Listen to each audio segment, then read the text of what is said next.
स्वागत है दोस्तों आप सभी का हमारे इस खास शो में। आज हमारे शो में मौजूद है एक ब्रिलियंट स्टूडेंट। दोस्तों मैं बात कर रहा हूँ फ़िज़ा खान की। फ़िज़ा खान एक नया चेहरा सामने आया है। फ़िज़ा खान ने 12th क्लास CBSE बोर्ड में हमारे डिस्ट्रिक्ट बागपत का नाम रोशन किया है। तो दोस्तों आज हम यहाँ स्पेशली बातचीत करने के लिए आए हैं फ़िज़ा से, उसके परिवार से, और जानेंगे कि कितने संघर्षों बाद ये कामयाबी हासिल की, और भी हमें बहुत सारी चीज़ें सीखने को मिलेगी। तो चलिए दोस्तों शुरुआत करते हैं अपनी इस खास बातचीत की। फ़िज़ा, सबसे पहले तो आपको many congratulation. Thank you so much sir. अच्छा, इतने अच्छे मार्क्स मिले, आपको कैसा लगता है? सर बहुत अच्छा लग रहा है जब हमने हार्ड वर्क किया था उसका रिजल्ट आया है, बहुत फ्रूटफुल रिजल्ट आया है उसका। जितनी आपने दिन रात मेहनत की होगी, आपके मार्क्स देख के पता चलता ही है, तो वो आपको लगता है पूरी वसूल हुई है मेहनत? हाँ जी सर, लगता है कि तो आपके मार्क्स कितने आए हैं, किस किस सब्जेक्ट में, आप वो सब्जेक्ट वाइज हमें बताइए। ओके सर, पॉलिटिकल साइंस में मेरे 99 नंबर आए हैं, हिस्ट्री में 98, इको में 98, इंग्लिश में 97, फिजिकल एजुकेशन में 96 एंड कमर्शियल आर्ट में 100। ओके, कहाँ से आपने 12th किया? अपने स्कूल के बारे में कुछ बताओ। My school name is Indraprastha public school काठा बागपत। मैंने वहाँ से अपने 12th करी है इंद्रप्रस्थ से। कब से पढ़ रहे हो आप वहाँ पे? सर फ्रॉम नर्सरी, मैं नर्सरी से 12th एक ही स्कूल में पढ़ी हूँ। अच्छा, हमने पिछले साल एक लड़की का इंटरव्यू लिया था और नाम प्रिया गोयल था उसका। हाँ जी sir, she was my senior. आपकी सीनियर है जी वो? सर। हाँ, तो उन्होंने भी पिछले साल वहीं से टॉप किया था। हाँ जी सर। मुझे लगता है आपका स्कूल काफ़ी अच्छा होगा। डेफिनेटली सर, हमारा स्कूल तो बहुत स्कूल के अच्छा बारे में बताइए और स्टाफ के बारे में बताइए, और ये भी बताइए कि जो आपके टीचर्स हैं, वहाँ की फैकल्टी है, किस तरीके से वो आपकी प्रिपरेशन कराते हैं। जी सर, हमारे स्कूल में जो फैकल्टी है बहुत अच्छी एजुकेटेड है, नेट क्वालिफाइड टीचर्स हैं, बहुत अच्छे टीचर्स हैं, और बच्चे को सिर्फ एग्ज़ाम्स के लिए ही नहीं, उनके आगे की लाइफ के लिए, उनके कॉम्पिटिटिव एग्ज़ाम्स के लिए पढ़ाते हैं, और हैंड टू हैंड हमारे कॉन्सेप्ट क्लियर करते हैं। सर कोरोना टाइम में हम लोग ऑनलाइन सब पढ़े हैं, लेकिन सर मेरे जो भी आंसर शीट थे मैं उनको ऑनलाइन भेजा करती थी, PDF बना के, वो मेरे आंसर चेक करके मुझे बताया करते थे, बिकॉज सर ऑफलाइन तो इसमें कुछ था ही नहीं। और सर आंसर राइटिंग बहुत इंपॉर्टेंट था, क्योंकि सर ऑनलाइन में MCQ क्वेश्चंस होते थे, वो तो ठीक थे, बट आंसर राइटिंग बहुत इंपॉर्टेंट थी। उसमें टीचर्स ने बहुत सपोर्ट किया। मैंने उनसे जब भी मैंने उनके डाउट पूछा, उन्होंने कहा, मैं कुछ टीचर्स के नाम भी लेना चाहूँगी। हाँ बताओ, बिल्कुल। सर पॉलिटिकल साइंस के लिए मुस्तकीम सर, इंग्लिश के लिए DPS सर, हिस्ट्री के लिए Sandeep Kataria sir, and Isha ma'am and मेरे डायरेक्टर सर, सब बहुत ज़्यादा सपोर्टिव थे। तो उनकी वजह से ही है आज मेरे इतने अच्छे नंबर आए हैं सर। बिल्कुल, देखो एक कहावत है कि जो बदलाव होता है ना, वो बड़ी मुश्किल से हम एक्सेप्ट करते हैं। जी सर। हम है ना, हम कंफर्टेबल लाइफ चाहते हैं कि जैसा चल रहा है ना वो चलते रहना चाहिए। हाँ जी सर। तो अब की बार पहली बार ऐसा हुआ है कि बच्चे ऑनलाइन पढ़े हैं, ऑनलाइन ही उन्होंने एग्ज़ाम दिए हैं। तो आपके लिए कुछ परेशानी आई क्या ऑनलाइन इस सिस्टम को एक्सेप्ट करते हो? उसके बारे में कुछ बताओ। जी सर, डेफिनेटली हर एक सिस्टम के प्रोज एंड कॉन्स होते हैं। बिल्कुल सर, इनिशियली बिकॉज बहुत नया सिस्टम था ऑनलाइन पढ़ना, तो सर मुझे 1 to 2 मंथ लगे उससे यूज टू होने में। बट सर इसकी एक पॉजिटिव साइड ये थी कि हमारे पास सेल्फ स्टडी के लिए बहुत टाइम था। और सर मैं एज अ स्टूडेंट में ज़्यादातर मैंने कोई ट्यूशन तो ऑफलाइन कभी लिया ही नहीं था, मैं यूट्यूब से ही पढ़ती थी, तो मेरे लिए थोड़ा सा ये पॉजिटिव में रहा। बट सर ये है डाउट क्लियरिंग, नेटवर्क इश्यूज बहुत होते हैं सर। इंडिया में हर कोई वाईफाई अफोर्ड नहीं कर सकता, अच्छे फ़ोन अफोर्ड नहीं कर सकता, थोड़ा सा प्रॉब्लम था। बट सर हमें चेंजिंग एनवायरनमेंट के साथ उसको कर लेना चाहिए। और सर आगे की जो भी हमारा जो आने वाला टाइम है सब ऑनलाइन ही होने वाला है, तो मैं कहूँगी जितना बेटर हो आप उससे यूज टू हो जाएं। अब की बार जैसे CBSE ने स्कूल्स को ये बोला है कि आप जो बच्चे का सक्सेसिव असेसमेंट है उसके बेस पे आप रिजल्ट तैयार कीजिए। जी सर। तो हर बार CBSE एग्जाम लेता था बच्चों का। हाँ जी सर। अब की बार CBSE ने जिम्मेदारी स्कूल के ऊपर सौंप दी। जी सर। तो आपको ये सही बात लगी या नहीं? सर मैं अपने लेवल पे बताऊं तो मैं चाहती थी कि एग्ज़ाम्स हों, बिकॉज सर 10th में मेरे थोड़े नंबर कम थे, और सर मैं उसमें अच्छा परफॉर्म करना चाहती थी। बट सर हेल्थ फैक्टर को देखते हुए ज़रूरी था कि एग्ज़ाम्स ना हो। बट सर मैं कहूँगी जो स्कूल की जो इवैल्यूएशन की टेक्निक थी वो अच्छी थी सर। बट मेरे साथ क्या था कि मेरे 10th के नंबर ने थोड़ा इम्पैक्ट किया मेरे नंबर को। मेरे प्री बोर्ड में 100 थे, 11th 12th दोनों में ही। बट सर 10th का थोड़ा नंबर मुझे पीछे कर दिया। बट मेरी कहूँगी पार्शियलिटी नहीं हुई है। अगर ऐसा होता तो सबको 100 मिल जाता। तो मैं कहूँगी सर सक्सेसफुल टेक्निक थी, because sir first time tackle कर रहे हैं इस सिचुएशन को। तो I think as a start sir ये बहुत अच्छा रहा इस बार। आपने हिस्ट्री, पॉलिटिकल इस तरह के सब्जेक्ट पढ़े हैं? जी सर। और आमतौर पे धारणा है लोगों की कि जो फिजिक्स, केमिस्ट्री, मैथमेटिक्स या बायोलॉजी पढ़ते हैं वो थोड़े टफ सब्जेक्ट माने जाते हैं। हालांकि ये सच्चाई नहीं है। सब्जेक्ट तो कोई भी हो इक्वल होता है। तो हम जानना ही चाहते हैं कि आपके माइंड में ऐसा कैसे आया 11th क्लास के दौरान कि मुझे ह्यूमैनिटीज़ सब्जेक्ट पढ़ने चाहिए? सर एक्चुअली मेरा बचपन से ही ड्रीम था कि मैं IAS ऑफिसर बनना चाहती थी। 5th क्लास से ही। जब से मैं 10th क्लास में आई तो आई कम टू नो अबाउट कि यूपीएससी भी कुछ होता है, उससे आईएएस बनते हैं। तो सर मैंने 10th में पूरा रिसर्च किया, क्या सब्जेक्ट हैं, क्या कोर पॉइंट्स हैं उसके। तो मुझे पता चला ह्यूमैनिटीज़ एक ऐसा स्ट्रीम है जिसके थ्रू मैं यूपीएससी के लिए अच्छा परफॉर्म कर सकती हूँ। तो मैंने आर्ट्स के सब्जेक्ट देखे, हिस्ट्री, पॉलिटिकल साइंस, इंग्लिश। तो मैंने देखा कि हाँ मेरे एक बहुत स्ट्रॉन्ग बेस बना देंगे ये, इसलिए मैंने ह्यूमैनिटीज़ को चुना। और मैं कहूँगी सर हर एक सब्जेक्ट का अपना एसेंस होता है, हर एक सब्जेक्ट हार्डवर्क, आपका कंसिस्टेंसी सब कुछ मांगता है। तो ये नहीं कहूँगी कि मैं फिजिक्स केमिस्ट्री टफ है, ह्यूमैनिटीज़ ईजी है, हर सब्जेक्ट का अपना एसेंस होता है सर। बहुत अच्छा आपने डिस्क्राइब किया, उसको अच्छे से बताया हमको कि आपके माइंड में कैसे आया। बट फिर भी मैं थोड़ा इस बात को लेकर कंफ्यूज हूँ कि एक 10th क्लास पास हुआ बच्चा, उसके माइंड में कैसे ये चीज़ें आ सकती है कि एक मुझे आईएएस ऑफिसर बनना है। अपने कुछ परिवार के बारे में बताओ, कहाँ से आपके माइंड में ये चीज़ें आई कि नहीं मुझे आईएएस बनना है? एक छोटी सी स्टोरी है। हाँ बताओ आप। जब मैं छोटी थी सर तो मेरे डैडी मुझे प्यार से अफसर बिटिया बुलाया करते थे। अच्छा, अफसर बिटिया। हाँ जी सर। तो जब मैं थोड़ी बड़ी हुई, मैं 4th 5th में आई, तो मैंने अपने मैम से पूछा कि मैम अफसर क्या होता है। तो मैम ने कहा बेटा जो ऑफिसर्स होते हैं लाइक आईएएस ऑफिसर्स, उन्हें अफसर बोलते हैं। तब मुझे आईएएस कुछ दिमाग में लगा कि आईएएस कुछ होता है। देन सर मैं बड़ी हुई, मैंने सबके मुझसे सुना आईएएस, तुम कलेक्टर हो क्या, तुम आईएएस हो क्या, लोग बोलते थे। तो मैंने उसको देखा, हो तो ये कुछ इसमें कुछ है, इसमें कोई पावर है, कोई बड़ी चीज़ है। जब मैं 10th में आई सर मुझे रिसोर्सेज मिले, मैंने लोगों से मिलना शुरू किया, टीचर से डिस्कस किया, तब से सर ये था कि मुझे आईएएस ऑफिसर। अभी तो आपको पता है ना आईएएस क्या होता है? हाँ जी सर। तो बताओ हमें आईएएस के बारे में बताओ, क्या होता है आईएएस? फुल फॉर्म होता है इंडियन एडमिनिस्ट्रेटिव सर्विस, सर इसको डीएम भी कहते हैं। एक जिला में सर देखिए गवर्नमेंट जो होती है वो जिलों को उसको अच्छे से एडमिनिस्ट्रेट करने के लिए एक ऑफिसर को अपॉइंट करते हैं, उसे आईएएस ऑफिसर करते हैं। इसका एग्जाम जो होता है UPSC, union public service commission एक संस्था है, वो एग्जाम कंडक्ट करवाती है इसका। अच्छा, कोई इंस्पिरेशन है आपकी जिसको देख के आपको ये मन में आता हो कि देखो कितना अच्छा आईएएस अधिकारी है, मुझे इनके जैसा बनना है? तो वो हम एग्जाम्पल चाहते हैं आपसे, आपके सर वो टीना डावी हैं, उनकी भी स्टोरी मेरी जैसी है। इन्होंने ह्यूमैनिटीज़ ली, उन्होंने भी 21 ईयर्स की में एग्जाम क्रैक किया। तो टीना डावी मेरी इंस्पिरेशन है। That's so nice. और देखो हम तो ये चाहते हैं कि आपने बड़ा अच्छा लक्ष्य चूज़ किया अपने लिए और बहुत आपने मेहनत की है, वो आपकी बातचीत देख के भी पता चलता है आपने इतनी मेहनत की है। रिजल्ट ने तो आपका बताया है कि आपने कितनी मेहनत की है। अच्छा, मेरा अगला क्वेश्चन आपसे ये है कि अभी तो आपकी एज भी है, अभी काफ़ी टाइम है आपके उसमें एलिजिबिलिटी में, और अभी आपकी ग्रेजुएशन भी है। आपने बहुत पहले से सोच रखा है कि मुझे आईएएस ऑफिसर बनना है? जी सर। तो सपोज करो आप आईएएस ऑफिसर बन गए, जी सर, तो क्या चीज़ें आपके माइंड में है जिन्हें आप चेंज करना चाहेंगे या कुछ नई चीज़ें लाना चाहेंगे? Yes sir. सर 2-3 पॉइंट्स मैंने अभी से बना के रखे हैं। तो सबसे पहले जब से हम बहुत अच्छे रेस्टोरेंट में जाते हैं तो सर वहाँ पे चाइल्ड लेबर रहता है, उसको देख के मुझे सर बहुत फील होता है कि बस एक छोटी सी बस पॉवर्टी एक ऐसी चीज़ है जिनकी वजह से वो बच्चे इतने छोटे हैं, कम उम्र में जहाँ पढ़ने की उम्र होनी चाहिए वो वहाँ पे है। मैं ये नहीं कहती सर इंफ्रास्ट्रक्चर नहीं है, 1 to 8 तक के लिए फ्री है। थिंग है सर अवेयरनेस नहीं है, पॉवर्टी बहुत ज़्यादा है। तो ऐसा आईएएस मैं चाहूँगी सर कि पहले मैं उन बच्चों को एनरोल कराऊँ स्कूलों में, या वो एनरोल होंगे, मिड डे मील, बहुत सारी स्कीम्स है सर। उसके लिए सर उनके पेरेंट्स तक पहुँचना होगा। उनके पेरेंट्स में देखिए सर मैक्सिमम लेबर होते हैं, बेगर्स होते हैं, तो गवर्नमेंट की जो स्कीम्स होगी मैं उनको एनरोल करवाऊंगी उसके अंदर। बिकॉज सर मैं जानती हूँ सर इम्प्लीमेंटेशन, सर चीज़ें बहुत सारी हैं, इम्प्लीमेंटेशन की थोड़ी कमी है। दूसरा सर जो सर हॉस्पिटल्स होते हैं सर, सर मैंने देखा है, मैं खुद भी गई हूँ, बहुत बुरे हालात हैं लाइक गवर्नमेंट हॉस्पिटल्स के सर। फंडिंग होती है बट आई डोंट नो बीच में जो भी है सर, मैं उस पर नहीं आऊँगी। बट सर मैंने देखा है कि डॉक्टर्स टाइम पे नहीं आते हैं, जो लोग पुअर लोग हैं वो खड़े हैं, परेशान है, कोरोना वायरस के टाइम में मरीज तड़पते रहते हैं। हाँ जी सर, तो वो मैंने बहुत देखा है। प्लस सर मैं एजुकेशन के सेक्टर में बात करूँगी सर, देखिए गवर्नमेंट स्कूल में टीचर्स का एक्टिव होना बहुत ज़रूरी है। बिकॉज जितना वो अवेयरनेस फैलाएंगे तो वो तो मैं चाहूँगी सर टीचर्स का जो एजुकेशन सिस्टम है ना वो थोड़ा सा और इम्प्रूव हो, जो भी उनकी जो मीटिंग्स होती हैं, कॉन्फ्रेंसेस होते हैं। बिकॉज सर डीएम जो होता है सो बहुत पावरफुल होता है, वो अगर अच्छे से वर्क करे तो पूरे डीएम जो अपने पूरा डिस्ट्रिक्ट होता है उसके एकदम नक्शा ही चेंज कर देता है। हाँ जी सर। और भी चीज़ें हैं सर, और सर जो ओल्ड पीपल होते हैं उनके साथ भी बहुत वायलेंस होता है सर। वुमेन वायलेंस तो है ही सर, उसके तो हर कोई वर्क करता है। ओल्ड पीपल हैं सर, उनको निकाल देते हैं घर से बाहर, ये थोड़ा सा सर सेंटिमेंटल है, मॉरल चीज़ें हैं ये। प्लस सर जो मेरे सर मैं चाहूँगी कि मेरे जो भी डिपार्टमेंट में कोई केस पेंडिंग ना हो। मैं सर बहुत अच्छे से वर्क करना चाहती हूँ। ये सब चीज़ें हैं इंडिया में, ये बहुत बड़ी प्रॉब्लम है कि केस पता नहीं कब से पड़े रहते हैं।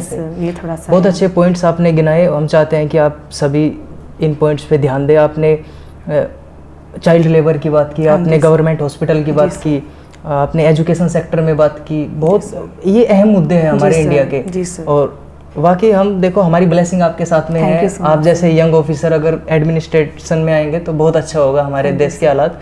देखो बच्चे का जो माइंडसेट है ना वो काफ़ी हद तक डिपेंड करता है उसके फैमिली मेंबर कैसे हैं, उसके आसपास का माहौल कैसा है। जी सर। तो जाहिर सी बात है कि आपके आसपास का माहौल अच्छा ही होगा तभी आपको इतना अच्छा माइंडसेट मिला है। और मैं एज्यूम कर सकता हूँ कि अगर बुरा भी होगा तो उसके बारे में भी हमें बताइए। बेसिकली मेरा क्वेश्चन आपसे यही है कि अपने जो आसपास का वातावरण है ना उसके बारे में कुछ बताओ। सर जब हम सोसाइटी में रहते हैं तो बहुत सारे लोग होते हैं जो हमें पीछे खींचने के उसमें रहते हैं। बिल्कुल। इवन से हमारे रिलेटिव्स होते हैं जो कहते हैं आपसे नहीं हो पाएगा। Specially sir for a girl Indian society में यही होता है कि लड़की है इसे मत पढ़ाओ, इसे घर का काम कराओ। बट सर उस सिचुएशन में मेरे mom and dad mount Everest की तरह के खड़े हो गए। उन्होंने मुझे पीछे कर दिया। जो भी थी ताने, जो भी सब कुछ था उन्होंने अपने पे झेला। मुझे कुछ नहीं बताया मेरे मॉम डैड ने। उन्होंने कहा बेटा आपको सिर्फ पढ़ना है, आपको इतिहास बनाना है, आपको सब कुछ चेंज कर देना है। बिकॉज बेटा अगर आप एक मिसाल बन जाएंगे ना तो आपके पीछे आपकी फैमिली में, सोसाइटी में जो लड़कियाँ इतना उनको ना वायलेंस से फेस करती हैं वो लोग, उनकी पूरी जो लाइफ है वो चेंज हो जाएगी।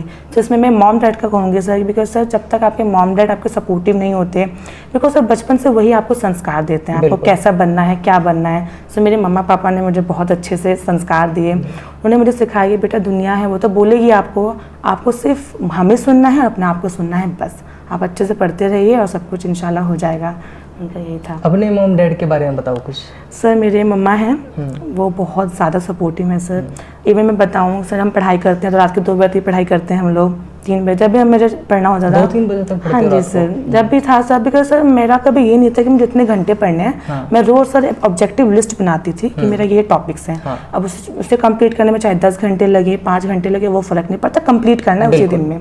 तो मेरी मम्मा सर रात के 2 बजे तक कॉफ़ी, दूध, चाय। तब मैं जब सो जाया करती थी सर मेरी मम्मा मेरे साथ सोती थी और मेरे सुबह उठने से पहले मेरी मम्मा मेरे से पहले उठ जाया करती थी। तो मैं कहूँगी सर मेरी मम्मा मुझसे भी ज़्यादा, अगर मैंने 100% हार्डवर्क किया है तो मेरी मम्मा ने 1000% हार्डवर्क किया है सर उस चीज़ में।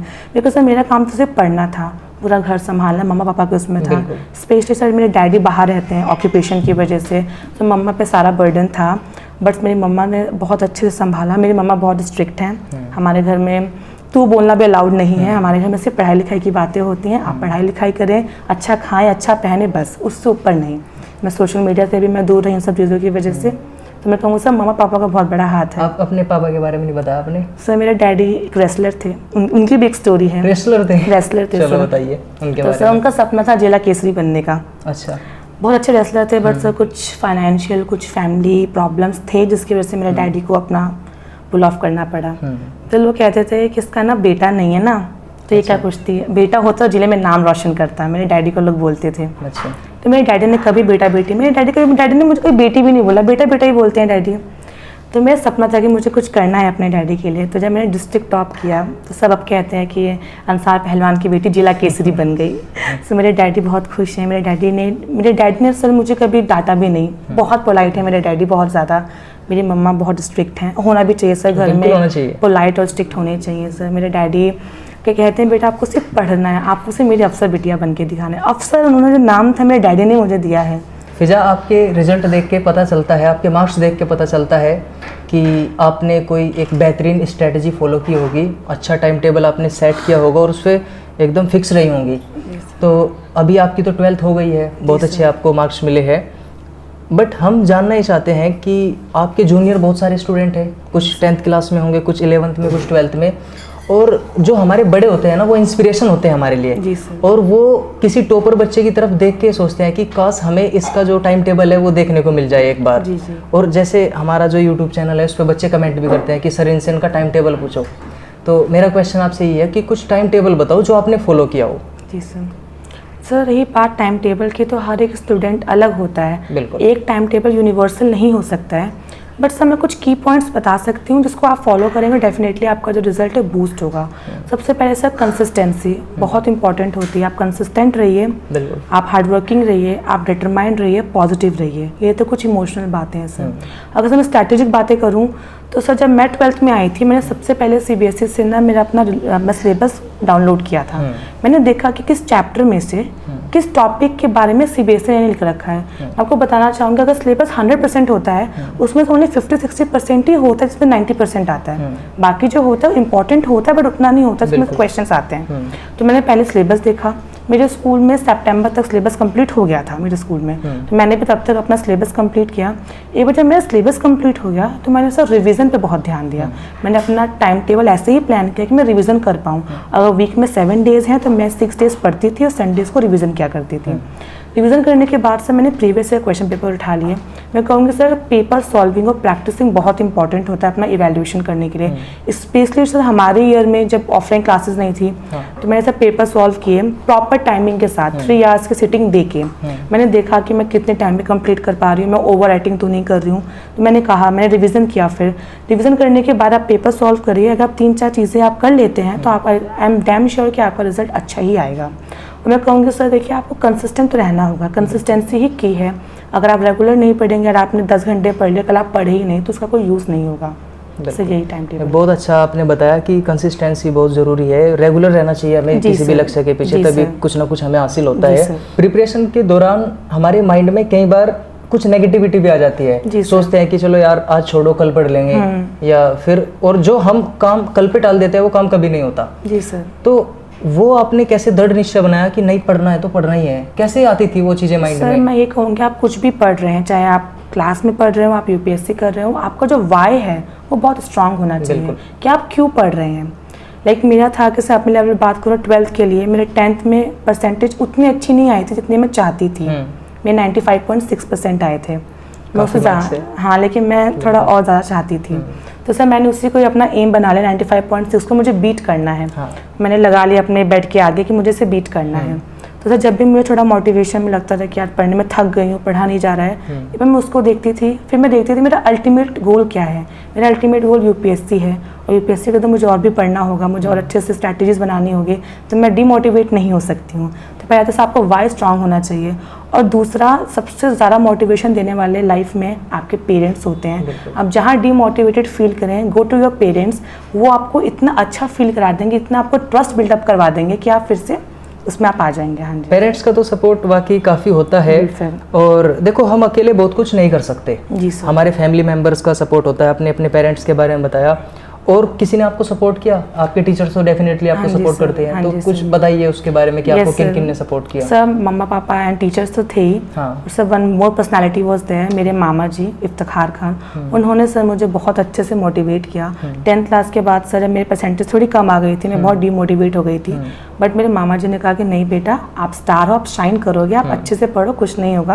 प्लस सर हमारे फैमिली में इतने मेरे मॉम डैड एजुकेटेड नहीं थे कि मुझे एजुकेशनली सपोर्ट कर पाएँ, और मैंने कभी ट्यूशन लिया भी नहीं। तो मेरे मामा जी थे, मुझे कुछ समझ नहीं आया करता था, वो मुझे समझाया करते थे। कोई भी टॉपिक हो, मैथ्स हो या कुछ भी हो, मेरे मामा जी समझाया करते थे। And one more person is there, मेरे रुखसार भाईजान। सर फाइनेंशियली देखिए हर फैमिली में सिचुएशंस आ जाती हैं, बट सर फाइनेंशियली उन्होंने मुझे बहुत सपोर्ट किया। कुछ लोग हैं सर जो हमें सपोर्ट करते हैं, फिर हम कुछ बन जाते हैं तो उन्हीं को याद रखते हैं कि इन्होंने हमें सपोर्ट किया था। तो ये 2 लोग थे सर हमारी फैमिली में। बहुत अच्छा। देखो जब हमें कोई सपोर्ट करने वाला होता है तो हमारी मेहनत और भी ज़्यादा होनी चाहिए, और वो कहीं ना कहीं हमें अपने लक्ष्य की तरफ जरूर ले जाती है। देखो मेरा एक क्वेश्चन और है, मैं ये जनरली पूछना नहीं चाहता था आपसे, बल्कि मैं किसी भी स्टूडेंट से नहीं पूछता, और बिकॉज मैं तो ह्यूमनिज्म में बिलीव करता हूँ। मानवता जो होती है वो सबसे बड़ा धर्म होती है। Humanity is the best. हाँ बिल्कुल, और आपके तो ह्यूमैनिटीज स्ट्रीम भी है, आप मेरा क्वेश्चन अच्छे से समझ सकते हो और बता भी सकते हो। जी सर। जो एक मुस्लिम कम्युनिटी है उसमें से बहुत कम लोग एजुकेशन फील्ड में आते हैं, मतलब शिक्षा बहुत कम हासिल करते हैं। जी सर। हालांकि इस बात से भी इनकार नहीं किया जा सकता कि एजुकेशन उन्होंने अचीव नहीं किया है। हमारे जो राष्ट्रपति जी है doctor APJ Abdul Kalam, highest level उन्होंने अचीव किया अपनी लाइफ में। बहुत सारे लोग हैं, बट फिर भी कुछ सिचुएशन ऐसी है कि जो जिनको देख के अच्छा नहीं लगता, मुस्लिम कम्युनिटी से बच्चे आगे नहीं आते। आपको क्या लगता है क्या रीजन हो सकता है कि मुस्लिम कम्युनिटी से बच्चे आगे नहीं आ पाते? जी सर, मैं कहूँगी सर इसमें अगर हम रिलीजन को घुसाएं तो उसका कोई मैटर नहीं है सर। हाँ, तो बिकॉज सर हर रिलीजन बहुत ब्यूटीफुल होता है। कोई रिलीजन कभी भी डिस्क्रिमिनेशन की तो बात कर ही नहीं सकता। ये तो सर पीपल हैं जो उसको इंटरप्रेट कर देते हैं अपने विल के अकॉर्डिंग। तो मैं कहूँगी सर थोड़ा सा सर एजुकेशन है, अवेयरनेस है जो लैक है हमारी कम्युनिटी में। बट सर जिस दिन ये चीज़ अगर ओवरकम हो जाएगी तो सर ये कोई जो रिलीजन का मैटर है ना, ये सॉल्व आउट हो जाएगा। थोड़ा सा सर ये है एजुकेशन को थोड़ा सा हमें प्रेफर करना चाहिए, बिकॉज सर चेंजिंग इन्वायरमेंट में बहुत ज़रूरी है कि हम भी चेंज हों। चेंज इन द सेंस आप अपने ट्रेडिशन को, अपने कल्चर को चेंज करने को नहीं कह रहे हैं। Change in the sense because education एक ऐसा वेपन है, आप कहीं भी इसे यूज़ कर सकते हैं, और अगर एजुकेशन आपके रिलीजन में मिल जाता है तो सर वो बेस्ट ऑफ द बेस्ट चीज़ बन के आता है सर। उसका एग्जांपल मैं हूँ, मैं अपने रिलीजियसली में बहुत ज़्यादा बिलीव करती हूँ, प्लस एजुकेशनली में मैं बहुत ज़्यादा उसमें अपना फोकस करती हूँ। तो मैं कहूँगी सर एजुकेशन और रिलीजन को एक साथ लेके चलना चाहिए, ये एक बेस्ट तरीका है। कई बार हम ये सोचते हैं कि लड़की है, इसको क्या करोगे पढ़ा के, ज़्यादा इसको रोटी बनाने सिखाओ, उसको खाना वाना बनाना सिखाओ। तो कभी फैमिली में हुई है इस तरह की बात है कि लड़की तो है, क्या करोगे, काम सिखाओ इसको? Sir family in the sense relatives में हुई है। बट सर मेरे मॉम डैड ने कभी उस चीज़ को इतना इंपॉर्टेंस नहीं दिया। मेरे मम्मा पापा कहते थे बेटा जिस दिन आप अधिकारी बन जाएंगे ना, उस दिन बहुत लोग ये सब काम करने के लिए, आपको जो काम करना है, आपको जिला संभालना है, आपको जिले के लोगों की हेल्प करनी है, आपका ये मोटो होना चाहिए। आप मेरे पता है सर, मेरी मम्मा हमेशा कहते थे कि मैं अपनी बेटी से एक गिलास पानी नहीं उठवाऊंगी, और ये बात सच है कि मेरी मम्मा मुझे कुछ करने नहीं देती हैं, वो सब कुछ अपने आप करती हैं। लोग ताने मारते हैं कितनी बड़ी लड़की है मेरे सर, जो और फैमिली में मेरी एज की गर्ल्स हैं सारा काम करती हैं, पूरा घर संभालती हैं। बट सर मैं कहूँगी सर देखिए ये सब जो चीज़ें हैं वो टाइम के साथ आ ही जाएंगी, बट सर ये जो टाइम होता है हमारा बहुत क्रूशियल टाइम होता है एजुकेशन का, ये एक बार चला जाएगा तो कभी वापस नहीं आएगा। इसमें जब हम अपने नॉलेज को खो देंगे कभी वापस नहीं आ पाएंगे, बिकॉज सर एजुकेशन आपकी पर्सनैलिटी डेवलपमेंट करता है, आपको कहीं रिप्रेजेंटेटिव बनाने के लिए एजुकेशन एक चीज़ है सर। तो इसके लिए मेरे मम्मा पापा को बहुत ज़्यादा थैंक यू करना चाहूँगी, उन्होंने मुझे कभी इन सब चीज़ों में इन्वॉल्व ही नहीं किया। उनका कहा था बेटा आपको सिर्फ पढ़ना है, आपको बेटा देश के लिए कुछ करना है, आपको अपने जिले को संभालना है, आपको संभालने वाला ही बनना है, वो जिले को संभालना है, घर आप छोड़ा, आपसे पढ़ाई पे ध्यान दो। तो मेरे मॉम डैड का इसमें बहुत सपोर्ट था। फिजा आपने हमारे सभी क्वेश्चन का आंसर बहुत अच्छे तरीके से दिया। Thank you so much. और आपकी जो पर्सनैलिटी है वो लगती भी है कहीं ना कहीं कि अभी आपके पास 3-4 साल का टाइम है, और हमारी ब्लेसिंग आपके साथ में है, हमारी दुआएं आपके साथ में, आप एक IAS अधिकारी बनो। और मैं तो बल्कि गॉड से प्रे करता हूँ और दुआ करता हूँ कि 3 साल बाद में आपका फिर से इंटरव्यू लूँ, लेकिन एक IAS अधिकारी के रूप में। Sir thank you sir. तो थैंक यू फिजा हमसे बात करने के लिए। My honour. तो दोस्तों अभी फिजा की मम्मा भी हमारे साथ मौजूद है, हम देखेंगे उनसे भी कुछ क्वेश्चन जानना चाहेंगे। तो चलिए 2 बात उनसे भी कर लेते हैं। अस्सलाम वालेकुम। वालेकुम अस्सलाम। कैसे हो आप? सबसे पहले बताओ। बिल्कुल ठीक। बिल्कुल ठीक हो जी। अच्छा, अब ये बताओ कैसा महसूस हो रहा है, आपकी बेटी ने इतना अच्छा आपका नाम रोशन किया, पूरे डिस्ट्रिक्ट में जान गए हैं सब आपकी बेटी को, कैसा लगता है? बहुत अच्छा, बहुत अच्छा लगता है। बहुत अच्छा लगता है। जब हमारे बच्चे कामयाब होते हैं तो मन में ऐसी फीलिंग आती है कि हम ही कामयाब हो गए। बिल्कुल। हाँ, तो मैं आपसे जानना चाहता हूँ कि आपने किस तरीके से बच्चों का ध्यान रखा पढ़ाई में, क्योंकि जो बच्चों के माँ बाप होते हैं वो इनके पालनहार होते हैं। माँ बाप जिस लाइन में चाहे बच्चे को मोड़ सकते हैं। तो आप ये बताओ हमें फिजा के बारे में, आपने किस तरीके से उसकी स्टडी पे ध्यान दिया? जी सर, फिजा तो एक गॉड गिफ्टेड थी मेरे लिए। हाँ जी, और ध्यान तो शुरू से ही देना होगा बच्चों के, ये नहीं कि 12th में 11th में आ गया तो आप बच्चों का ध्यान थे, वो तो नर्सरी से ही ध्यान देना पड़ता है बच्चों को। जो हमने फिजा पे रखा, शुरू से मेरे पास कोई और दूसरा काम ही नहीं था, सिर्फ मेरा एक ही काम था अपने बेबी पे ध्यान देना, और फिजा का मैं शुरू से ध्यान रखा। और 4th, 5th, 6th क्लास में भी उसका ध्यान शुरू से, ऐसा नहीं कि 12th में आने के बाद मैंने ध्यान उसका पढ़ाई में अच्छी होगी तो ध्यान देने, ये तो शुरुआत था जो कि मैं नर्सरी से ध्यान रखती रही फिजा का। और फिजा एक बहुत होनहार बच्ची थी पढ़ने में। कई बार ऐसा होता है कि मैं बहुत सारे पेरेंट्स से मिलता हूँ एक टीचर होने के नाते, तो कुछ पेरेंट्स, कुछ माँ बाप ये बोलते हैं कि हमारे तो सपने अधूरे रह गए जी, और हमारे बच्चे हैं हमारे पास, तो हमारा यही धन है जी, और यही सपने पूरे करेंगे। तो उनके बारे में कुछ बताओ, आपके कुछ सपने हैं क्या जो आप अपने बच्चों को पूरा करते हुए देखना चाहते हो? जी, मेरे सपने तो बहुत सारे थे, लेकिन शादी जल्दी हो गई तो सारे सपने वहीं ख़त्म हो गया। फिर जब ये हुई फिजा, तो इनको मैंने सोच लिया कि जो हमने झेला है, कम उम्र में शादी हो गई थी मेरी, 16-17 साल में शादी हो गई थी मुझे, काफ़ी कम एज में। तो मुझे बहुत दिक्कत आई, बहुत ही बेबी होने में, घर में झाड़ू बर्तन और फैमिली मेम्बर में बहुत सारी बातें रही जो मैं एडजस्ट नहीं कर पा रही थी। तो वो चीज़ मैंने सोच लिया, जो मैंने झेला वो मेरी बेटी को बिल्कुल नहीं करना है। और वही चीज़ रहा, मैं अपने फिजा के लिए हर चीज़ बेस्ट से बेस्ट देना चाहती हूँ कि हमारे लिए कुछ हो या ना हो, लेकिन उनके लिए हर चीज़ अच्छा से अच्छा करूं, और वही हुआ। बिल्कुल जी, आपके सामने है रिजल्ट। नहीं, हमने अभी फिजा से बातचीत की तो फिजा ने हमें बताया कि वो एक आईएएस ऑफिसर बनना चाहती है, और आईएएस ऑफिसर तो बहुत बड़ा अधिकारी होता है पूरे डिस्ट्रिक्ट लेवल पे, वो बहुत कुछ तब्दीली ला सकता है। बिल्कुल। तो उसके बारे में जानना चाहेंगे। और देखो, कुछ बच्चे होते हैं थोड़े चंचल टाइप के, कुछ थोड़े चहलकदमी में रहते हैं, कुछ खेल कूद में ज़्यादा ध्यान रहता है, तो इसके बारे में कुछ बताओ, किस तरीके से पढ़ती है जी आप, क्योंकि आप तो आपकी बेटी, आप सबसे अच्छे जानते होंगे इसके बारे में, कुछ बताइए उसके बारे में। सर चंचल तो खैर वो नहीं थी, चंचल नहीं थी वो, बिल्कुल चंचल भी है लेकिन उतना नहीं, आम बच्चों के से हटके हैं वो। हाँ, ज़्यादा बच्चों में खेलना, गिने चुने फ्रेंड रहना, शुरू से बचपन से ही ज़्यादा बच्चों के साथ खेलना नहीं है। उसके 2 ही बच्चे के साथ खेल लिया, खेलने उसका टाइम है 1 घंटा खेल लिया, उसका मन में लगा जी जाओ अपने घर जाओ, होता नहीं बच्चा कि मैं लगे रहो, ऐसा कुछ भी नहीं था। वो शुरू से ऐसे ही थी कि अपना मम्मा थोड़ी देर खेल के खेलने, मम्मा मेरा ना काम अधूरा रह गया है, अगर रात में 10 बजे मम्मा मेरे होमवर्क पूरा नहीं हुआ, तो शुरू से उनके साथ ऐसा रहा फिजा के साथ कि चंचल नहीं है, बिल्कुल सॉफ्ट आम बच्चों से हटके। आजकल माँ बाप ऐसे हैं कि अपने बच्चों को सब फैसिलिटी देना चाहते हैं, वो चाहते हैं कि उनके बच्चों को सब ऐशो आराम मिले, बट जो असली चीज़ देनी चाहिए, जो संस्कार दिए जाते हैं बच्चों को, कहीं ना कहीं उनकी कमी रह जाती है। फिर ये बोलते हैं, अक्सर ये शिकायत हमारे सामने आती रहती है कि हमारे बच्चे बिगड़ गए हैं, हमारे बच्चे पढ़ते नहीं है। तो संस्कार कितनी इंपॉर्टेंट है बच्चे के लिए? बहुत ज़्यादा सर।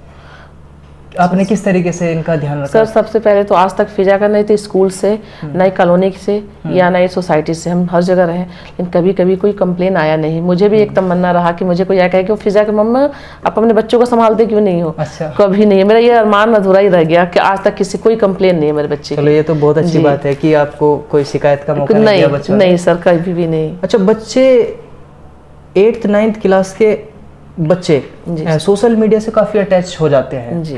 वो कभी फेसबुक वगैरह, कभी मोबाइल का इतना ज़्यादा यूज़ करते हैं, तो ये इसको आपने मोबाइल वगैरह दे रखा है फिजा सर को? मोबाइल दे रखा, हमारे घर में एक बहुत कड़ा रूल था मेरा, या इसे कोई पेरेंट्स ऐसा लगे कि मैं अपने बच्चों पर ज़्यादा दबाव बना रखी हूँ, पर ये मेरे लिए दबाव काफ़ी साबित हुआ। मैं गिने चुने लोगों का नंबर अपने मोबाइल में फीड कर रखी हूँ। मैं बाहर हूँ, अगर इस नंबर से फ़ोन आना है तो इसी नंबर से फ़ोन उठाओगे, अदर किसी का फ़ोन नहीं उठाना है। रही व्हाट्सएप फेसबुक की बातें, हमारे इजाज़त के बगैर कभी भी मेरे बच्चों ने फेसबुक तो कभी चलाया ही नहीं। व्हाट्सएप पे अब जब से ऑनलाइन क्लासेस होने लगा तो व्हाट्सएप खोलने लगे। मेरे हर जगह फिंगरप्रिंट लगे हुए हैं, जब भी खोलना है आप मेरे इजाज़त से खोलोगे, खास करके व्हाट्सएप में। जी। कई बार जो माँ बाप का मोरल सपोर्ट होता है ना बच्चे के प्रति, बच्चा कई बार निराश भी हो जाता है तो माँ बाप उसको डंडा से बंधाते हैं, थोड़ा सपोर्ट करते हैं। बिल्कुल। बट मैं इस क्वेश्चन के बारे में जानना चाहता हूँ कि हमारी कम्युनिटी में जी बहुत सारे लोग सपोर्टिव भी होते हैं जी। और बहुत सारे लोग ऐसे भी होते हैं जो नेगेटिव बातें करते रहते हैं। तो मैं उस बारे में जानना चाहता हूँ कि कोई नेगेटिव बातें आपके आसपास घूमती तो रही होंगी, उनके बारे में कुछ बताओ। सर बहुत ज़्यादा मैं बता नहीं सकती हूँ। हर किसी के कमेंट मेरे ऊपर है। देखिए सर, बाहर वालों से कोई मतलब नहीं है, ज़्यादातर जो हमारे घर के लोग हैं ना वही ज़्यादा बनाते हैं प्रेशर कि आप अपने बच्चों को कुछ सिखाए नहीं, अगले घर भी जाना है। सर मैं एक बात बेटियों के ऊपर बोलना चाहूँगी, मेरे माइंड में है, पता नहीं गलत है या सही है, बताइए। हम सोचते हैं हमारी बेटी किसी और के घर जाएगी तो बहुत ऐशो आराम में रहेगी, बहुत अच्छा है। सर वो ऐशो आराम हम खुद अपने बेटी को अपने घर में ही नहीं दे सकते, तो हम किसी अदर से क्या एक्सपेक्ट कर सकते हैं। हाँ, तो हम अपने घर में सोचते हैं हम अपनी बेटियों को झाड़ू पोछा से तो खुद शुरुआत करते हैं, तो हमारी बेटी आगे घर भी जाकर तो वही तो करेगी। ससुराल में हम सोचते हैं कि हमारी बेटी जाएगी, यहाँ हम अपने घर में तो उसको कुछ करवाते नहीं, उसे आत्मसम्मान देते नहीं, तो हम ससुराल में चाहते हैं। तो सर जब ऐसा कैसे होगा? जी सर, तो मेरा यही है। बहुत अच्छा जवाब दिया आपने कि जब हम अपने बच्चों को खुद सही डायरेक्शन नहीं दे पाएंगे, स्पेशली आपने लड़कियों के बारे में बताया, तो हम दूसरे से क्या उम्मीद कर सकते हैं। अच्छा, मेरा लास्ट क्वेश्चन आपसे ये है कि बहुत छोटी मानसिकता वाले लोग होते हैं, कुछ लोग होते हैं हमारी सोसाइटी में जो लड़कियों के प्रति तो उनकी बहुत नेगेटिव सोच है, वो पढ़ाना नहीं चाहते अपने बच्चों को। तो इस तरह की मानसिकता वाले लोगों से आप क्या कहना चाहोगे जो अपने बच्चों को नहीं पढ़ा पाते हैं? मैं तो यही कहूँगी कि अपने बच्चों पे एक बार फोकस करें और किसी और के बातों में ना आए और अपने बच्चों पर ध्यान दें, खास करके बेटियों के ऊपर। कि सर बेटा तो कुछ ना कुछ कर ही लेगा, लेकिन हम बेटियों को जितना पाबंदी लगाते हैं, ये है वो है, वो गलत चीज़ है। एक बार अपने बेटियां हर मायने में आगे हैं, बेटा से कहीं ज़्यादा बढ़ के बेटियां हैं, बहुत मेहनत जी, बेटियां हर चीज़ में अच्छी हैं। तो इसलिए मैं तो यही कहूँगी कि दुनिया की बातें नहीं सुने, अपने बच्चों पर ध्यान दें, खास करके बेटियों पर। और मैं बेटियों के लिए ही बोलना, 2 शब्द पहले भी बोली थी, लास्ट भी बोलती हूँ, और सबसे मेरे हाथ जोड़ के यही है, अपने बेटियों पर सपोर्ट करें सबसे ज़्यादा। नहीं, आपके बहुत अच्छे विचार है और बहुत अच्छी आपने परवरिश की है, बच्चों के पीछे मेहनत की है जी। और हम चाहते हैं कि आपके बच्चों के सभी सपने पूरे हो। आपसे बात करके स्पेशली मुझे बहुत अच्छा लगा। Thank you so much. दोस्तों, फ़िज़ा के भाई भी हमारे साथ मौजूद है, फैज़ान, और हम चाहेंगे एक दो क्वेश्चन इनसे भी जानना, क्योंकि मैंने एक यूनिक चीज़ यहाँ पे नोट की है। जब से मैं यहाँ पे आया हूँ, बातचीत की है, तो मुझे फैज़ान के चेहरे पे एक अलग तरह की स्माइल मिली। तो मैं चाहता हूँ एक दो क्वेश्चन करना। फैज़ान, कैसे हो आप, ये बताओ सबसे पहले। मैं ठीक हूँ। अच्छे हो जी। अच्छा, कौन सी क्लास में पढ़ते हो आप? मैं 6th में पढ़ता हूँ। 6th में पढ़ते हो? कहाँ पे? Indraprastha public school. अच्छा, दोनों भाई बहन एक ही स्कूल में पढ़ते हो? जी। अब कैसा लगता है आपको, आपकी सिस्टर ने टॉप किया है? मैं बहुत अच्छा लगता है। जब पहले 3 साल बाद दीदी कम परसेंटेज आई थी ना, हाँ। तो थोड़ा सैड हो गया था, मेरी 3rd आ गई। बट अब मैं कहीं भी जाता हूँ तो लोग कहते हैं भाई मिठाई कब खिलवाएगा, तेरी दीदी ने जिला टॉप किया है। तो मैं बहुत खुश होता हूँ। मेरी सिस्टर बहुत प्राउड हूँ। मेरी सिस्टर ने कहा था अब तुमको मेरा रिकॉर्ड तोड़ना है। वाह, तो बिल्कुल तोड़ोगे क्या? मैं पक्का तोड़ूंगा, हाँ, 100% श्योर। बिल्कुल, इस बात को लिख के रख लेना। लिख के। और आपका इंटरव्यू मुझे लेना है, ध्यान रखना इस जी, बात का। पक्का। हाँ, चलो। तो दोस्तों, आज हमने पूरी फैमिली से बातचीत की। बहुत अच्छा परिवार है। और देखो, लास्ट में आपको ये कहना चाहूँगा कि सबसे पहली बात तो शुरुआत माँ बाप को ही करनी चाहिए। जो संस्कार माँ बाप बच्चों को देते हैं, फिर बच्चे उन्हीं के अनुरूप चलते भी हैं, और वो रिजल्ट फिर सबके सामने आता है। थैंक यू दोस्तों, आज की मुलाकात यही थी।